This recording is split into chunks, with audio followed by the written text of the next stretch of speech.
nagkatama ang ating piston. Bingkong itong isa. Palit lahat. Ayan mga paps, may unit tayo ngayon. Kakatapos lang natin kahapon. Dami natin ginawa kahapon. May isa pa dyan, may isa pa doon. Ayun, tapos na yun. Ito naubusan lang gas. Tapos tuturno na lang ang drive piece. Balik tayo dito sa city. Problema nito ay nadali ng bagong taon. Paingay ng alas 12 gabi. Ang nangyari, loss compress. Inuna muna namin ng wiring, goods ng wiring. Nilinis namin ng carb kagabi, kahapon. Tapos chinarge namin ng battery. May kuryente na siya ngayon, may laman ng tangke. Bagong linis ang carb, wala pa rin. Ayan, may kuryente yan mga paps. Ayan o, diba? So may kuryente siya, may laman ng tangke, bagong linis. Ang problema nito mga paps ay loss compress. Problema nito, loss compression. Napakalambot kayang kamay wala. Kaya ang gagawin natin, tanggal cylinder head block. Check upin natin kung ano nangyari ng pagpasok ng bagong taon. Okay, let's go. Ayan mga paps, so nabaklas na nga natin. Nakita na natin yung problema. Ito.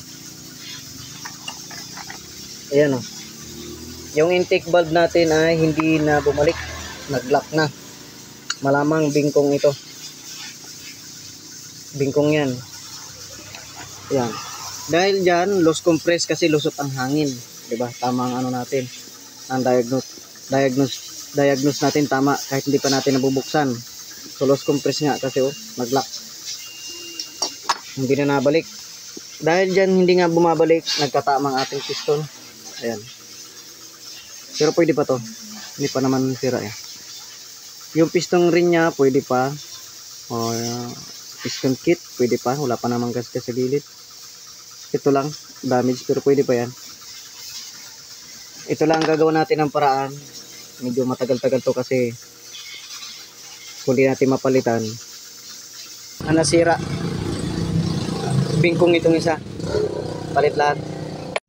Ayan mga paps, nandito na yung ating CT100. Napapalitan na ng bulb na nadali ng bagong taon.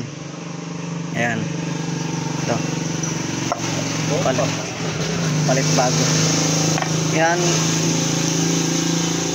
Dumating na yung supplier natin ng bulb block. Ayan. Palit parehas. Pati bulb intake sa exhaust palit din bago. Okay, kabit na natin. Let's go. Ayan mga paps, nasalpak na natin yung bago. Bago na rin yung bago yan bago yan. Ayan mga bago. Wala pang gas.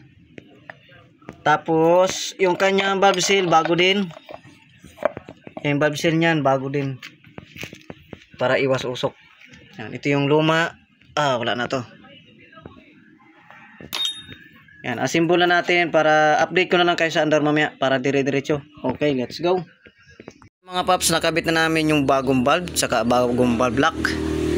Ayan. Ngayon chinitis namin yung loss compress kung may lusot na hangin kasi bago yung valve natin. So wala namang umaagos. Sa kabila hindi makita, dukutin na lang natin. So okay naman. Wala naman umaagos, so goods na siya. Kabit na natin. Let's go. Ayos. Wala na. Ayan o, wala. Tuyong-tuyo. Hindi makita. Ayan o. Wala. Goods. Hindi naman nababawasan yung ating nilagay na gasolina. Okay, kabit na tayo. Let's go. Ating CT100 na bingkong ang bulb na pinalta natin ng isang set na bulb lock tsaka isang set na bulb. Okay, testingin natin mga paps. Ito yung na-testing ko na. Ni-road test ko na pabalik-balik. Okay na siya. Ngayon nalimutan ko kasi i-video. Ngayon ipapakita ko sa inyo na okay na siya. Okay. Ayan, testing.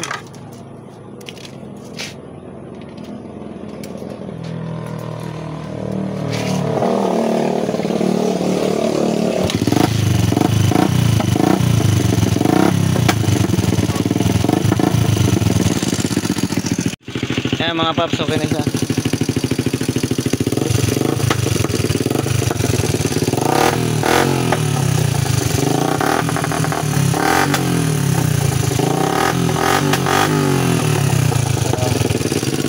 Kaya pala masarap patunugin sa bagong taon. Talagang nakadaing ang kanyang pipe.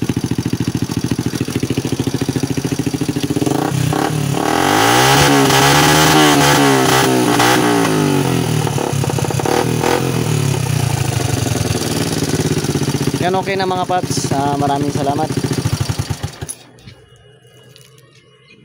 Thank you and God bless you.